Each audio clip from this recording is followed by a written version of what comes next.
Chers amis, bonjour. Nous sommes le lundi 13 février 2023. Il est 9 heures.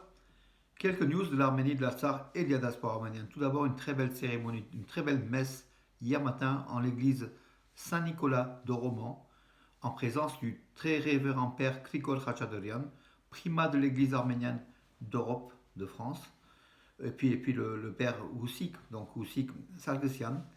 Une très très belle messe avec de nombreux fidèles, suivi d'un repas dans une ambiance de fête, une ambiance arménienne avec des chants, des poèmes, voilà, comme on retrouvait ici en France il y a 40-50 ans. Donc vraiment cette ambiance chaleureuse autour de poésie, de poèmes, de chants, c'est quelque chose qu'on aime. Voilà, donc c'était servi à la salle Sévan, un repas, donc hier après la messe. Les fidèles se sont retrouvés, en tout cas merci au père, au très révérend père Krikol Khachaturian, qui a été élu à la tête de l'église arménienne donc il y a un an. Il fêtait justement hier la première année, le premier anniversaire de sa nomination, de son intronisation à la tête de l'église apostolique arménienne d'Europe occidentale, de France aussi. Voilà. Merci, cher très, très révérend père Krikol. Alors, oui, les informations. Bellamy, donc le député européen, donc Jean-François François-Xavier Bellamy, est à Goris, à la frontière entre l'Artsakh et l'Arménie. Donc il s'est rendu près du corridor de la Chine, mais il a été donc bien sûr bloqué d'accès. Donc le député européen François-Xavier Bellamy qui défend beaucoup la cause des Arméniens d'Artsakh et la cause des Arméniens d'Arménie, d'une juste cause. Il a été empêché donc effectivement de faire des pas en direction du corridor de la Chine sur un poste frontalier arménien. Voilà, donc c'était pas un poste frontalier ni russe ni azéri, c'était un poste frontalier arménien où on lui a demandé de rebrousser chemin. Voilà, à Bellamy.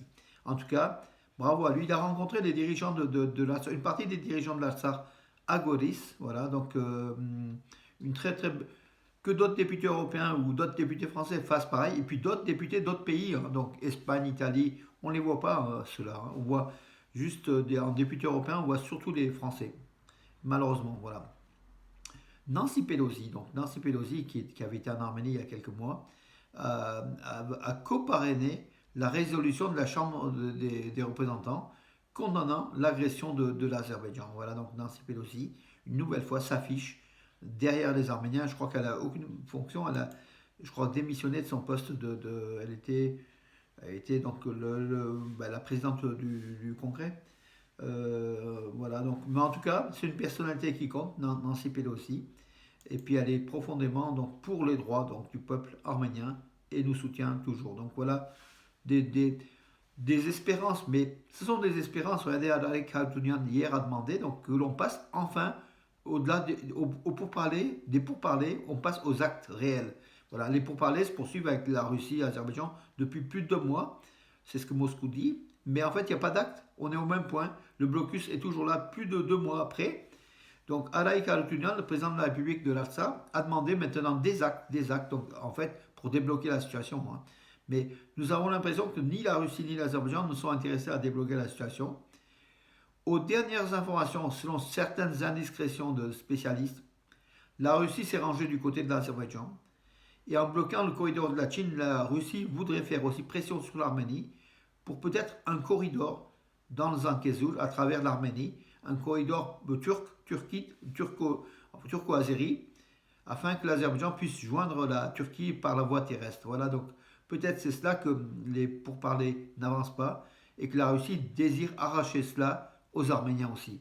La Russie qui est depuis un an s'est retournée carrément du côté azéri et pas tellement du côté arménien, donc a semble-t-il abandonné en partie l'Arménie et les Arméniens. Voilà donc la politique de Poutine suite à la guerre en Ukraine, il est enlisé et il compte sur la Turquie comme allié. Voilà, et la Turquie exige aussi des choses anti-arméniennes, bien sûr.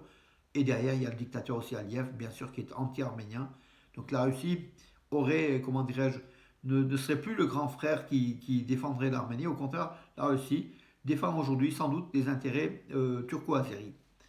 Voilà mes amis où on en est, la situation est difficile et grave à ce niveau-là. Parce que notre seul élément pour nous, c'était on se reposait beaucoup sur la défense, sur la Russie. Et aujourd'hui, la Russie est aux abonnés absents. Au contraire, la Russie est derrière l'Azerbaïdjan et la Turquie, a priori, hein, parce qu'il faut pas, j'affirme pas, mais a priori, c'est ce qu'on pense. Heureusement qu'il y a l'Iran qui est là, qui fait peur à l'Azerbaïdjan et à la Turquie pour une intervention militaire. Au cas où le Zangezur arménien est attaqué par l'Azerbaïdjan et la Turquie, l'Iran réagira, c'est ce que disent en tout cas ses ministres des Affaires étrangères, c'est ce que dit son ministre de la Défense, c'est ce que dit aussi son président, que l'Iran ne permettra pas que l'Arménie perde sa frontière sud avec l'Iran. Donc en fait, l'Iran ne veut pas être encerclé par le monde turco-azéri, hein, il faut quand même le dire, que l'Arménie était un bon alibi, un bon élément pour l'Iran, pour une voie donc vers l'Europe, une voie par l'Arménie et pas par la Turquie ni par l'Azerbaïdjan. Voilà mes amis, donc oui, hier les maires, donc les maires d'enfants donc, qui sont soumis au blocus hein, se sont réunis donc, devant la place de la Renaissance à Stepanakert, quelques dizaines de maires avec leurs enfants, les enfants qui ont dessiné une main, donc la main ça veut dire c'est la main de l'enfant, la main de la liberté, la main de la vie, voilà, une action donc de femmes arméniennes, de mères d'enfants qui ne veulent qu'une chose, vivre en paix, en liberté, et qui plaident pour la levée du blocus donc, qui frappe l'Artsakh. Des sauveteurs arméniens et de Turcs ainsi que américains ont réussi à sauver deux fillettes, donc des décombres des ruines du séisme qui s'est produit, donc je crois que c'est le 6 février. Voilà, les Arméniens sont donc aussi les sauveteurs arméniens avec les Turcs et les Américains ont sauvé donc la vie de deux fillettes en Turquie. C'est ce qu'a écrit Garo Paylan, donc le député arménien du Parlement turc, hein, sur sa page Facebook. Le septième jour, deux autres miracles se sont produits. À Aïdiaman, deux filles ont été extraites des décombres avec la coopération des équipes turques, arméniennes et américaines. La solidarité, c'est la vie, écrit Garo Paylan. Enfin, il idéalise un peu hein, la solidarité arméno-turque ou américaine. C'est sur le papier, dans les faits, les Turcs haïssent autant. Enfin, c'est pas si, comment dire, cette solidarité n'est qu'une façade d'un peuple qui ne veut, d'un pays qui veut la disparition de l'Arménie. Hein. Voilà aussi, il faut quand même pas non plus exagérer. La Turquie, dont le seuil de 30 000 morts donc, a dépassé, avec plus de 120 000 blessés a priori.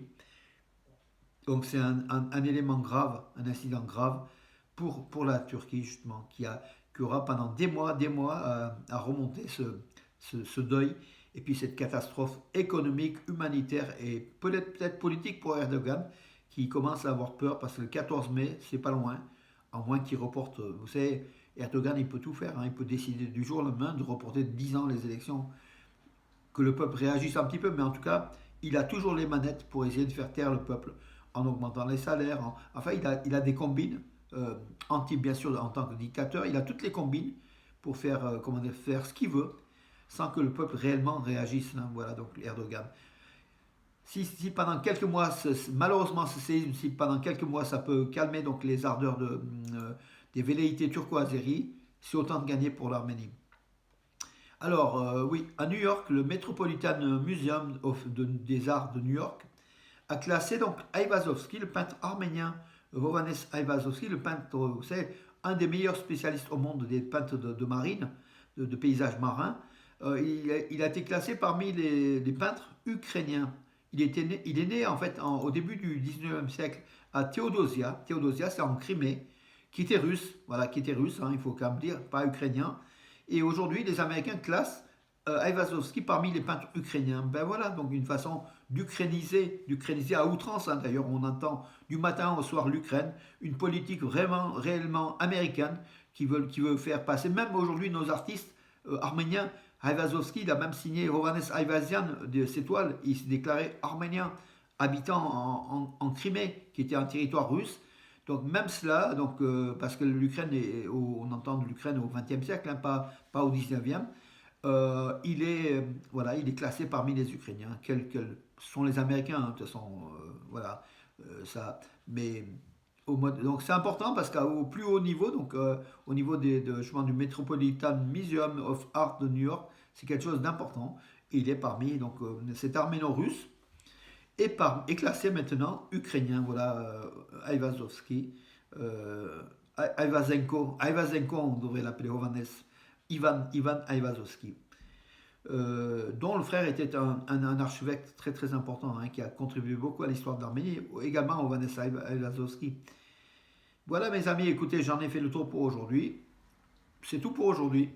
Je vous donne rendez-vous à demain. Bonne journée. Et puis on prie pour l'Artsar, on prie pour l'Arménie. Hier, nous avons prié à l'église pour le destin du peuple arménien avec le père Oussik Sarkisian qui a dirigé la messe avec le primat, donc le primat de l'église arménienne, Krikor Khachaturian, que je salue. Merci et à très bientôt. Bonne journée mes amis, à demain.